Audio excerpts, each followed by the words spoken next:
अध्याय 15 बंध तत्व। बड़ी भूल।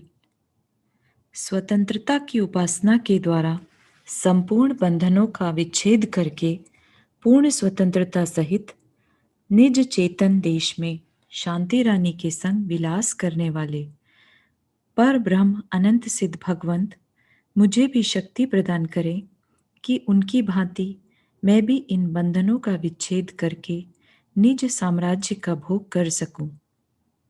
परंतु बंधन क्या है, यह बात पहले जाननी पड़ेगी। क्या किसी ने बेड़ी डाली है पाँव में या बंद किया है जेल खाने में? कुछ भी तो ऐसी बात दिखाई नहीं देती। फिर भी बंधन क्या? ऐसा नहीं है भाई, यह बंधन बेड़ियों रूप नहीं है, पर बेड़ियों से भी अधिक दृढ़ है। यह बंधन जेल खाने रूप नहीं है, पर जेल खाने से भी अधिक प्रबल है। सो दो प्रकार से देखा जा सकता है, एक अंतरंग में और दूसरा बाहर में। यदि मैं स्वयं अंतरंग में न बंधूं तो बाहर में मुझे बांधने वाली कोई शक्ति नहीं। इस शरीर को अपना मानकर निष्प्रयोजन इसकी सेवा में जुटे रहना अथवा इसके लिए कुछ इष्ट से दिखने वाले धन आदि अचेतन पर पदार्थों की तथा कुटुंब आदि चेतन पर पदार्थों की सेवा में जुटे रहना तो अंतरंग बंधन है, जो स्वयं मैंने अपने सर लिया हुआ है। कुटुंब आदि वास्तव में बंधन नहीं है। यदि मैं इनकी सेवा न करूं तो कोई शक्ति ऐसी नहीं जो मुझे इनका सेवक बना सके। सेवक बने रहना मेरी अपनी भूल है, और मजा यह है कि इस भूल में भी मैं आनंद मानता हूं। यह मेरी भूल ही अंदर में मुझे कुछ प्रिय सी, कुछ मधुर सी लगती है। यदि मेरा कोई अत्यंत हितैषी मुझे इससे छुड़ाने के लिए इनकी स्वार्थता दर्शाए भी तो मुझे वह भाता नहीं। मैं अंतरंग में किसी दाह से व्याकुल हुआ हाय हाय करता अंतरंग से पुकार अवश्य करता हूँ, पर उसकी मानने को एक भी तैयार नहीं। कितना दृढ़ है यह बंधन! इसके कारण से आश्रव तत्व में दर्शाए गए कार्बन शरीर या सूक्ष्म शरीर में उत्तरोत्तर अधिक अधिक वृद्धि होते जाना, इस शरीर का नित्य नए नए जड़ कर्मों के प्रवेश द्वारा पुष्ट होते रहना, सो बाह्य बंधन है, अर्थात कर्म बंध है। यद्यपि अत्यंत सूक्ष्म होने से यह शरीर हमको दृष्टिगत नहीं होता, परंतु प्रत्यक्ष ज्ञानी इसे हस्तामलकवत देखते हैं। तद्यपि मेरे कल्याण में यह बेचारा जड़ क्या बाधा पहुंचा सकता है? यदि मैं स्वयं भूल न करूं तो पड़ा है, पड़ा ही रहेगा। पड़ा रहने दे, क्या मांगता है बेचारा? कर्म बेचारे कौन, भूल मेरी अधिकाई। अग्नि सहे घनघात लोह की संगत पाई। यदि मैं इन पर पदार्थों की सेवा स्वयं स्वीकार न करूं तो कोई शक्ति नहीं कि जबरदस्ती मुझे इनकी सेवा करने को बाध्य कर सके। इनकी सेवा स्वीकार करने वाला मैं हूं, बिना किसी बाह्य के दबाव के स्वतंत्र रूप से स्वीकार करता हूं और पीछे पुकारा करता हूं कि हाय हाय, इन कर्मों ने मुझे पकड़ा, कोई छुड़ाओ, कोई छुड़ाओ। अरे कैसी मूर्खता है! वृक्ष की कौली भरकर यदि मैं आते जाते पथिकों से यह पुकार करूं कि भाई मेरी सहायता करो, देखो इस वृक्ष ने मुझे पकड़ा है, इससे मुझे छुड़ाओ, तो कितनी मूर्खता होगी। मैं नित्य अन्य को उपदेश देता हूँ।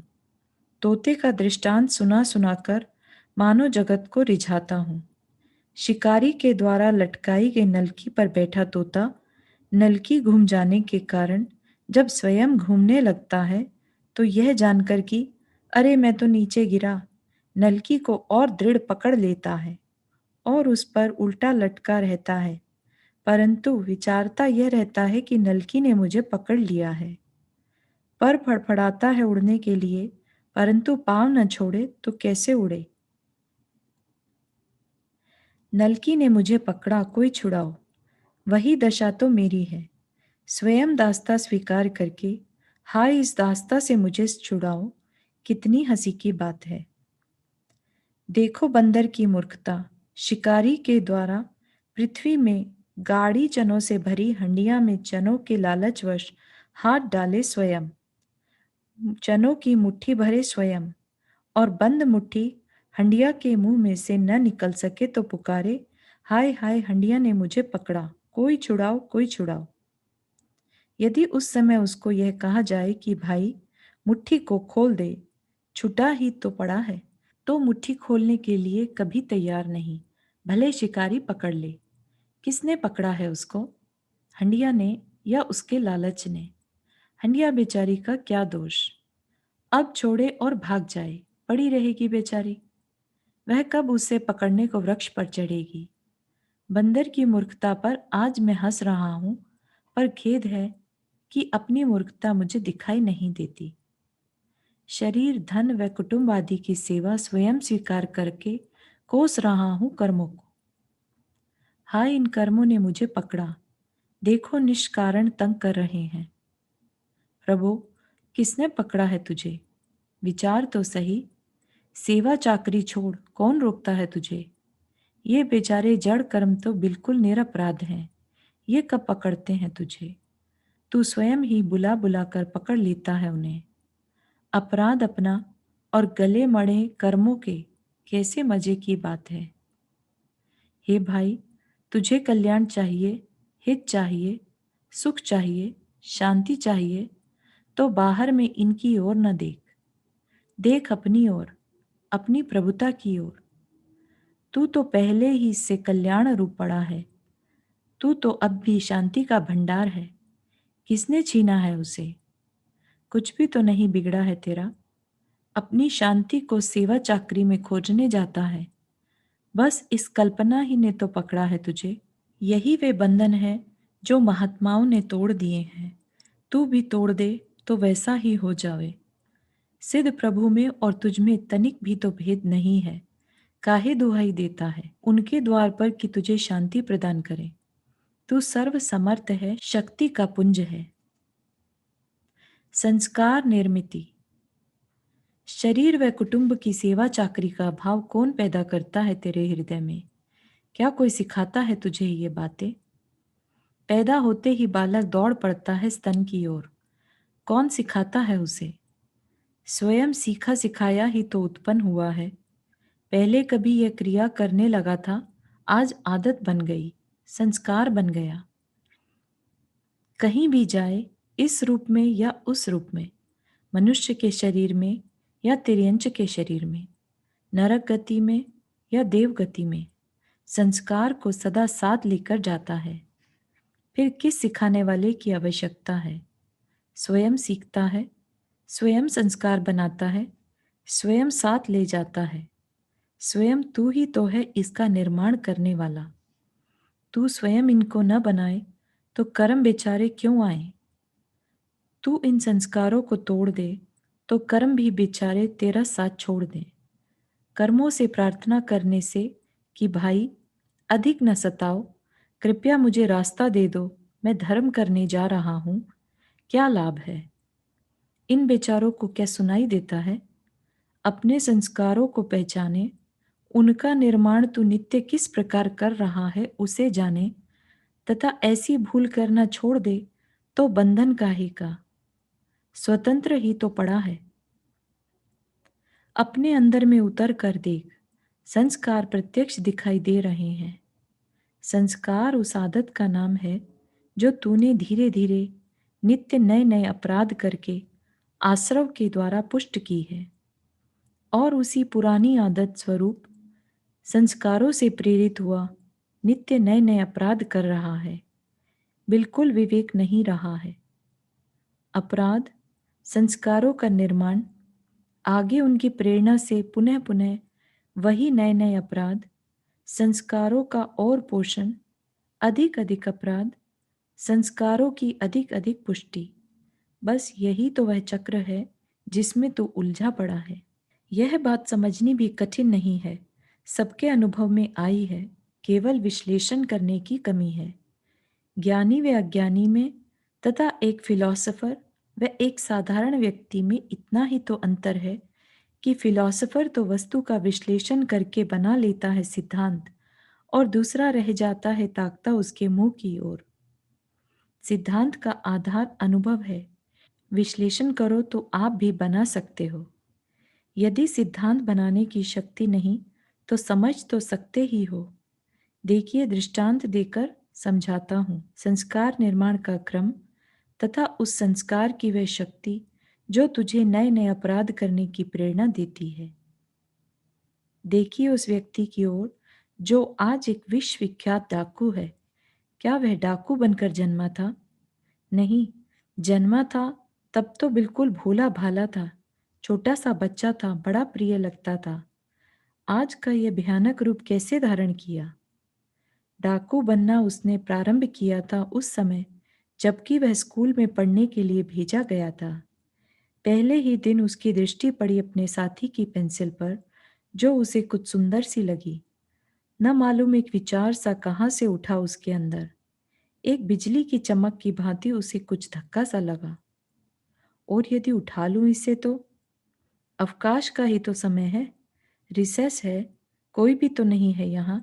सब साथी खेलने में लगे हैं, कोई भी तो नहीं दिख रहा। किसी को क्या पता चलेगा कि मैंने उठाई है। और चारों ओर चौकन्ना होकर न जाने किसे खोज रहा है वह। हाथ यकायक बढ़ता है पेंसिल की ओर। पर यह क्या? अरे नहीं नहीं, यह ठीक नहीं है। यदि किसी ने देख लिया तो मार पड़ेगी बुरी तरह। और वह बेचारा साथी तो रोएगा। नहीं नहीं, मत उठा। हृदय बुरी तरह कांपता हुआ सा पुनः चौकन्नी सी दृष्टि चहूं और साहस बटोर कर उठा ही लेता है उस पेंसिल को, हृदय के कंपन को दबाने का प्रयत्न करता हुआ। घर जाकर प्रसन्न होता है उस पेंसिल को देखकर। अरे 2 पैसे की तो होगी ही, कितनी सुंदर है। चलो आज तो 2 पैसे कमाए। और अगले दिन वही दृष्टि पड़ी एक साथी की पुस्तक पर। चौकन्नी सी आंखें घूमने लगी यकायक चारों ओर। हृदय में कंपन, हाथ भी कुछ कांपे कांपे से।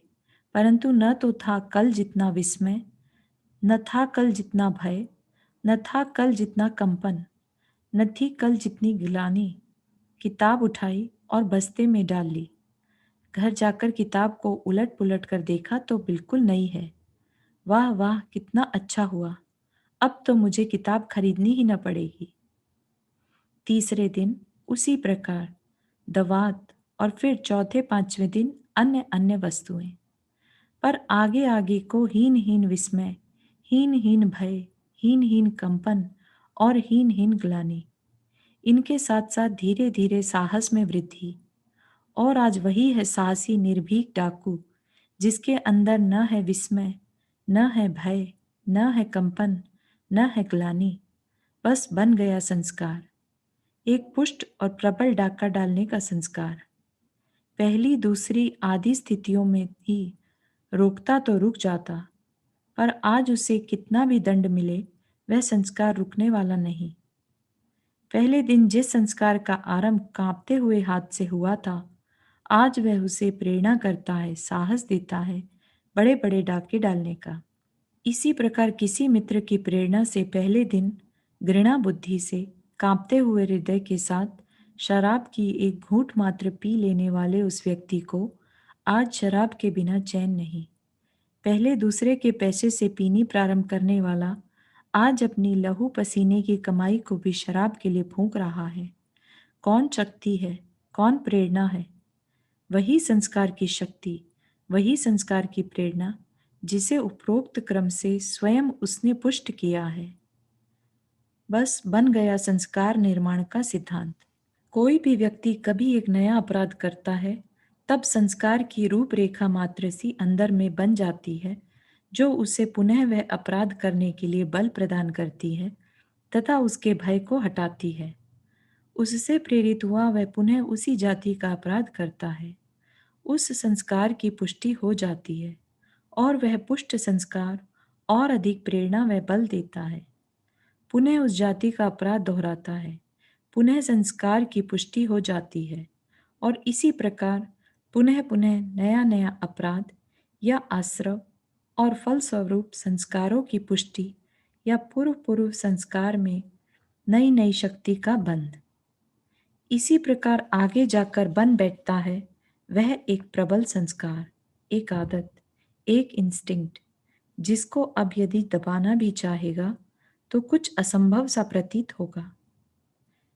इसी प्रकार मैं अनादि से कुछ नए नए अपराध या आश्रव करता चला आ रहा हूँ।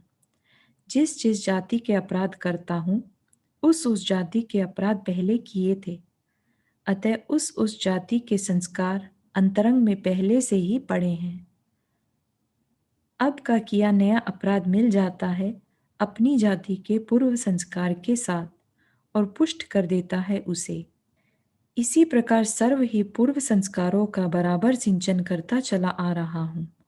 बराबर आश्रव तत्व के द्वारा उनका पोषण करता चला आ रहा हूँ। बराबर उन्हें वेतन देता चला आ रहा हूँ। यही है वास्तव में मेरे बंधन अर्थात बंध तत्व, जिनकी प्रेरणा से करता हूँ मैं नित्य नए नए अपराध, और जिसकी प्रेरणा से स्वीकार की है मैंने शरीर आदि की दास्ता। यदि आज इस दास्ता को छोड़कर नए नए अपराध करना बंद कर दूं, तो इन संस्कारों को आहार कहाँ से मिलेगा? इन्हें वेतन कौन देगा? स्वयं सूख जाएंगे बेचारे, या भूखे मरते छोड़े जाएंगे मुझे, और कोई दूसरे द्वार जा खटखटाएंगे।